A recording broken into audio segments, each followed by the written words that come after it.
세상의 모든 영역이 그래서 우리의 사역지인 것이죠. 고린도전서 7장 17절 20절 이건 굉장히 유명한 구절입니다. 루터가 소명론을 굉장히 루터의 소명론은 굉장히 중요한 이 논문이 두꺼운 논문이 있는데 이 고린도전서 7장 17절 20절이에요. 종들에게 고린도 교회 종들에게 주인하고 많은 관계 그 당시에 막 교회 안에 막 종들도 들어오고 그 종의 주인도 들어오고 그러니까 막 이 종이 그 교회 안에서 우리 그 예수 그리스도 복음은 그리스도 안에서는 종도 없고 주인도 없다고 그러니까 이 종과 주인만 맞먹는 거죠. 그래서 종이 갑자기 복음을 듣고 난 다음에 종이야 니나 내나 다 똑같은 거네 그리스도 안에서 그러니까 무질서해 지는 것이죠. 그때 사도 바울이 고린도 교회 종들을 향해서 너희가 그리스도 안에서 자유인이지만 그 종의 자리로 하나님이 너를 보내셨으니까 그 자리가 너의 일터다. 그러니까 그를 떠나려고 하지 마라 라고 이야기를 한 것이죠. 그러면서 그 구절을 루터가 해석하면서 그 부르심이라는 그 단어 called라는 단어를 그 베로프라는 단어로 바꿨습니다. 베로프는 정박제예요. 독일어로 정박지. 정박하다 앵커라는 뜻이거든요. 하나님 널 거기다 앵커시켰다, 정박시켰다. 그러니까 그 안에 그곳이 너가 사역지다라고 이야기합니다. 교회 들어와야 사역지가 아니라 종으로 있는 그 직업 현장이 하나님 너를 부르신 자리가 쉽게 떠나지 말아라 그런 이야기를 했습니다. 물론 이제 이 루터의 이 소명 이 성경 해석은요 굉장히 나중에 비판을 많이 받습니다. 지금 이제 그대로 해석하는 사람도 없어요. 거의 없습니다. 그러나 중요한 거는 하나님이 우리를 일터속으로 부르셨다는 그 소명의 의식을 갖는 것이 굉장히 중요하다는 거예요. 우리 신앙, 그러니까 종교개혁은요 두 가지예요. 루터가 두 가지를 발견한 거예요. 두 가지. 하나는 뭐냐? 이신칭의. 그래서 우리가 개인의 믿음의 고백으로 우리가 구원을 얻는다는 거고요. 그 다음에 그 이신칭의를 이야기를 하니까 그 다음에 자동적으로 따로 나온 게 만인사제예요. 만인사제론. 모든 사람이 다 제사장이다. 나중에 조금 이따 말씀드리겠습니다. 우리가 다 하나님의 부르심 받은 제사장이라는 것이죠. 그리고 우리가 아까 누가 그래서 주지자매가 그랬나요? 그 복음화 직장을 복음화하는 것은 이 두려움. 근데 여러분 일터는요 전도하는 데가 아니에요. 이 직장 사회 가면서 이제 특히 그 일터 신학자들이 공유하고 있는 명제 중에 하나가 직장 마켓플레이스 is mission field and mission이라는 개념이 있어요. 그러니까 우리가 일을 하는 직장은 그 자체가 선교지이기도 하고 선교다라고 이야기를 하는 것이죠. 맞습니다. 맞는데 거기에서 이야기할 때 선교지는 복음을 전하는 개인적으로 복음 사역력 가지고 복음을 전하고 그래서 회심시키고 하는 그런 의미에서 전도지가 아니에요. 일터는 일을 하는 곳입니다. 이거는 제 이야기가 아니에요. 로잔 언약이자 로잔 전 세계 복음주의 보수적 복음주의 그 WCC에 그 대립해가지고 복음주의 보수의 복음주의 신학자 목회자들 모여가지고 1973년대 로잔에 모여가지고 이제 로잔 협의회라는 걸 만들었습니다. 그래서 로잔 언약이라는 걸 발표하고 그 로잔 커미티가 있어요. 로잔 커미티에서 마켓플레이스 미니스트리 팀이 있습니다. 그 팀이 2004년도에 페이퍼를 하나 발표했는데 그 페이퍼에서 이 이야기를 해요. 일터는 가서 개인 전도하는 곳이 아니다. 하지 말아라라고 이야기해요. 왜냐하면 지금 우리나라는 잘 모르겠지만 외국 같은 데에는 그게 타임 스틸링이라고 그래요. 근무 시간에 복음 전하는 거는 너 개인의 행동이지 사장님의 시간을 돈 주고 너에게 돈을 주고 산 시간인데 그래서 그 시간에 네가 너에게 돈을 주는 고용주에게 오한하는 일을 해야 되는데 왜 네가 개인이 오한하는 그 일을 하냐? 그거는 비윤리적이라는 것이죠. 저 그 동의합니다. 그럼 전도하지 말라는 게 아니죠. 업무 시간 이후에 회사 밖에서 그게 훨씬 더 효율적. 일터에서 좋은 관계를 맺고 정말 예수님의 제자답게 일을 하고 나갔고 그들을 보여주고 난 다음에 퇴근 이후에 그들 집으로 초청하든지 한 끼 식사를 하든지 그에서 조용히 복음을 전하는 게 그게 너무너무 현명한 겁니다. 그래서 이런 그 일터에 대해서 우리의 일터는 하나님의 일터다라는 그런 이 개념을 우리가 잘 가지고 있어야 된다라는 것이죠. 그다음에 이런 그 일터에 대해서 한 가지 이제 그 경제사적 측면에서 이런 그리스도와 그 일터의 그 쭉 우리의 흐름 속에 잘 맞는 그 일터를 해석한 사람이 바로 아담 스미스예요. 아담 스미스가 두 가지 책을 써서 아담 스미스는 굉장히 유명한 경제학자잖아요. 근데 이제 사실은 아담 스미스는 경제학자이기 이전에 윤리학자였어요. 그래가지고 아담 스미스는 딱 두 개의 책밖에 안 썼습니다. 하나 첫 번째는 도덕 감정론이라는 책을 썼습니다. 도덕 감정론. 그다음에 이제 우리가 잘 아는 국부론이라는 책을 나중에 한 20년 뒤에 썼습니다. 도덕 감정론이라는 책은요 윤리책이에요. 윤리책. 어떻게 이 사회가 유지가 되느냐에 대해서 아담 스미스는 굉장히 고민을 많이 했습니다. 그래서 아담 스미스가 발견한 거는 이 세상의 그 사회의 질서가 유지가 되는 거는 우리가 각자가 우리 안에 있는 공감의 능력이 서로 맞닿아서 이 사회가 유지가 되는 거다. 우리 안에 있는 어떤 윤리적인 이 본성들이 있다. 그 본성이 이 상대를 향한 타자를 향한 어떤 공감대를 형성을 한다.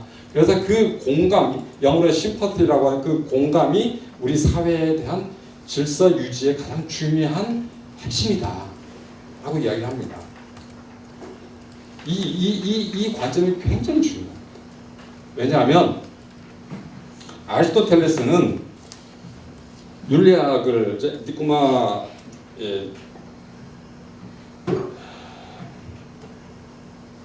니코마스 윤리학 책에서 제가 서양 철학에서 윤리학의 첫 출발이 이제 아리스토텔레스잖아요. 아리스토텔레스가 윤리학 책에서 이야기한 거는 윤리의 가장 핵심 개념이 이성이에요. 인간의 이성. 그런데 아담 스미스는 이성이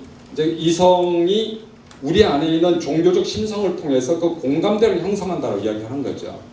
그 우리 안에 있는 타자를 향한 그런 사랑의 감정, 그것이 우리 사회를 유지하는 굉장히 중요한 힘이다라고 보았습니다. 그러고 난 다음에 20년대 국부론을 썼습니다. 국부론의 가장 중요한 기본 개념이 뭐죠? 시장은 수요와 공급에 의해서 가격이 결정이 된다는 거죠.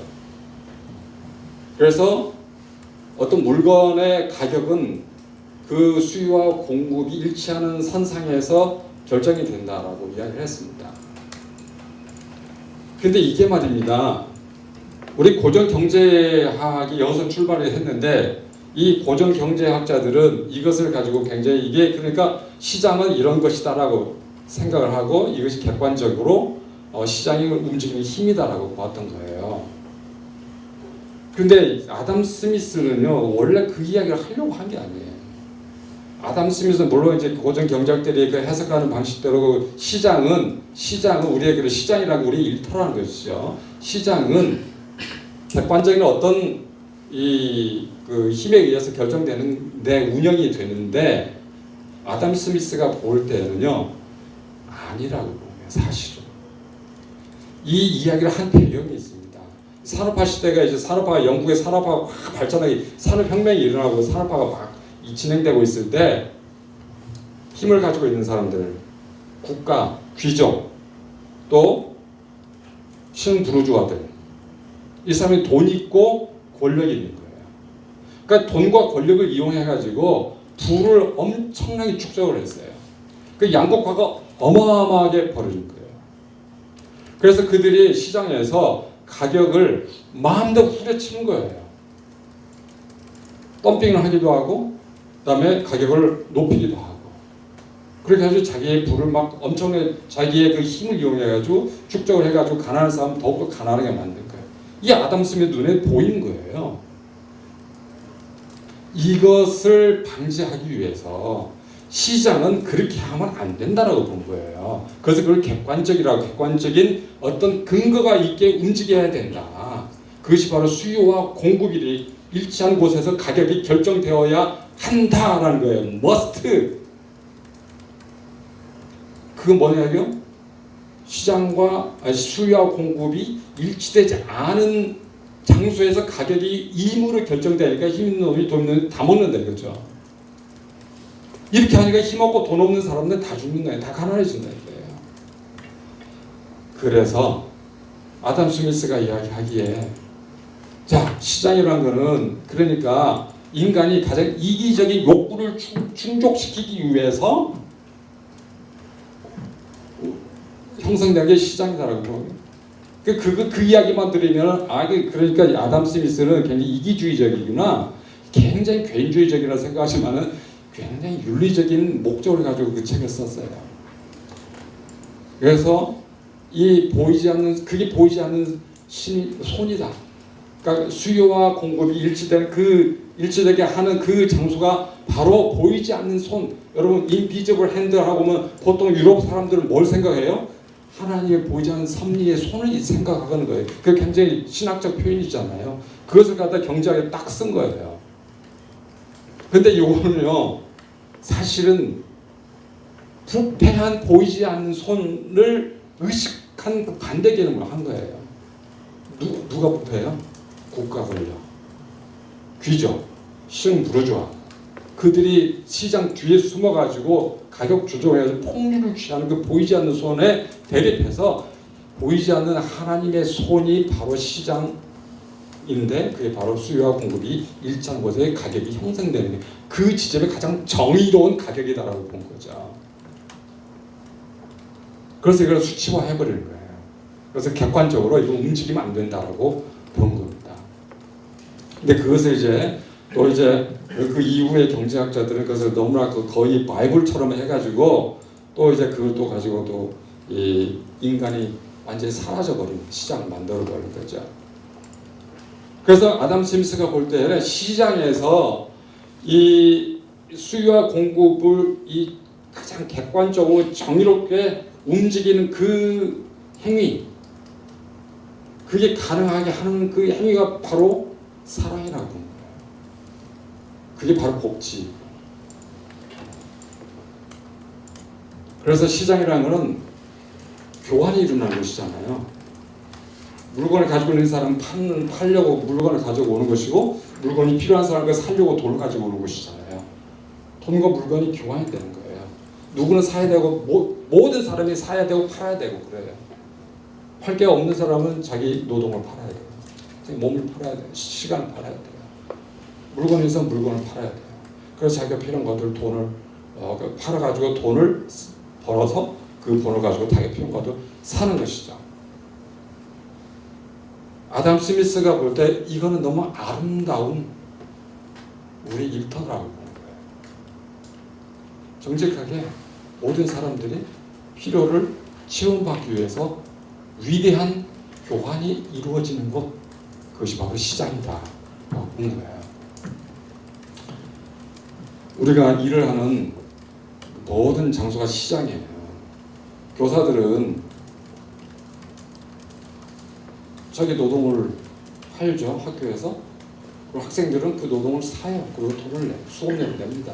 그게 시장이잖아요. 널 큰 의미에 봐가지고. 그래서 우리가 이 그리스도적 관점, 기독론적 관점에서 볼 때 사랑이 이루어지는 것, 사랑이라는 건 뭡니까? 바로 한 생명이 생명을 유지하기 위해서 필요한 것들을 공급받고 체험받는 곳, 그 행위, 그것이 바로 우리의 일터이고 우리의 일이다라고 하는 것입니다.